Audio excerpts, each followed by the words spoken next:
A buoyancy compensator is a very personal thing. It does so much more than compensate for the extra ledge you need to stay submerged when your tanks become buoyant. It holds everything together and contributes to the overall feel of the dive in a big way.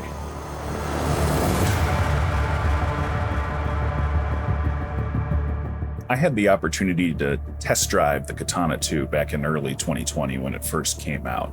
And when they were released, I got one of the first ones off the manufacturing line. Now that I've got about 3 years on this thing, I'd say it's time for a review, especially now that this exclusive murdered out version exists, if you can get your hands on it. Like Ruby. Straight to the stage, they love me. I understand they hungry, but please don't hate, that's ugly. I've been sliding, shaking, moving, I've been popping in my city. Shawty say she love the way we do it with me.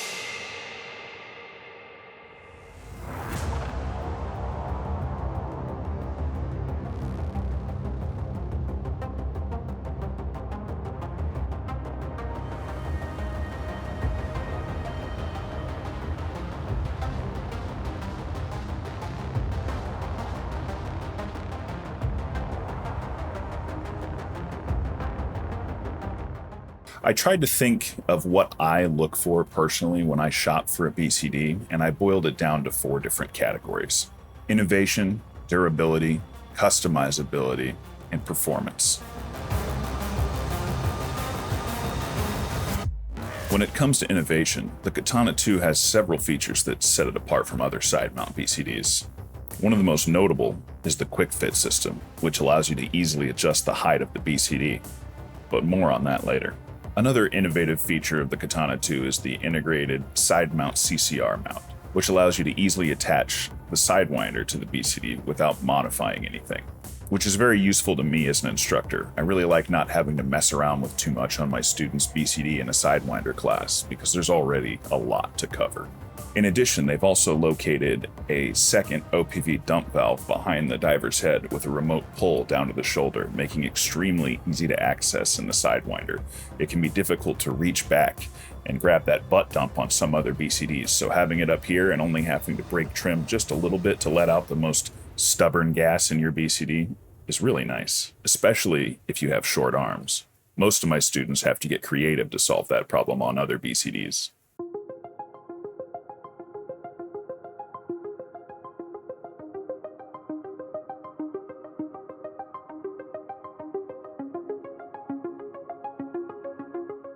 The Katana 2 was built to last.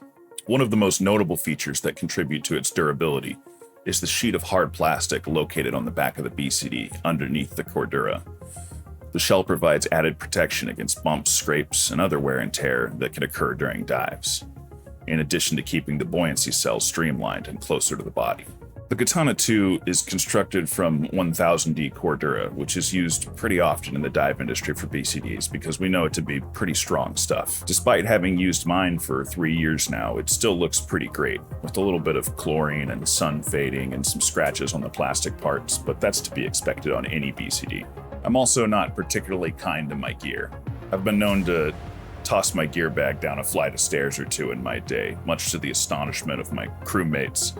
But if it breaks that easy, I don't want it. So when I tell you it's tough, it's tough. While some of the parts aren't replaceable, I haven't noticed any significant wear on those parts, so I'm not super concerned about it. I've been using the BCD for about 3 years now, and I expect it to last at least another 3, maybe more.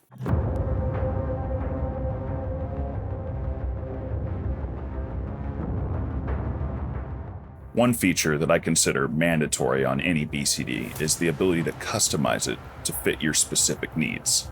The webbing can be easily replaced if it wears out, and the D-rings can be moved anywhere you like, giving you complete control over how you want to set up your BCD. The quick fit system replaces the adjustable spine webbing found on most modern side mount BCDs. It's particularly useful for divers of different sizes, including taller divers like myself. But if you're a smaller diver, definitely try and find a dive shop where you can try one on before you buy it, just to make sure it's going to work for you. The QFS is much easier and faster to adjust than the standard dorsal and lumbar plates for spine length, which is wonderful in a side mount class where helping the students size up and adjust their BCD can represent a significant time sink. This level of flexibility makes the Katana 2 an excellent choice for divers who need versatility in their BCD.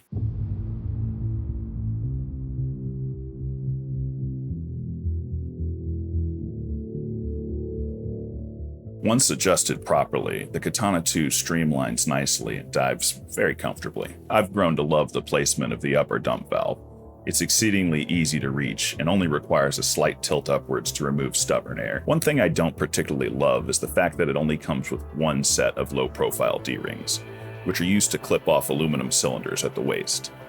Typically, a diver would run 2 sets of these D-rings so you can adjust the trim of your cylinders when they become buoyant. Another option would be sliding D-rings, but I would really prefer that they just include another set of low-profile D-rings so I don't have to tell my students to buy them right after they purchase a brand new BC. Extra shoulder D-rings are included, and personally, I don't go for the double shoulder D-ring configuration. I'd like to see those swapped out for another set of low-profile D-rings in the future, but that's just my 2 cents. The Katana 2 has clearly taken some inspiration from other BCDs on the market, but at least it's drawing from the right ones. The BCD's design is well thought out, and like most side mount BCDs, the wing shape keeps the buoyancy right where you want it for good horizontal trim. Overall, the Hollis Katana 2 is a serious performer with its streamlined design and overall ease of use and adjustability. It's clear that Hollis has drawn inspiration from the right sources and developed a quality product at a reasonable price.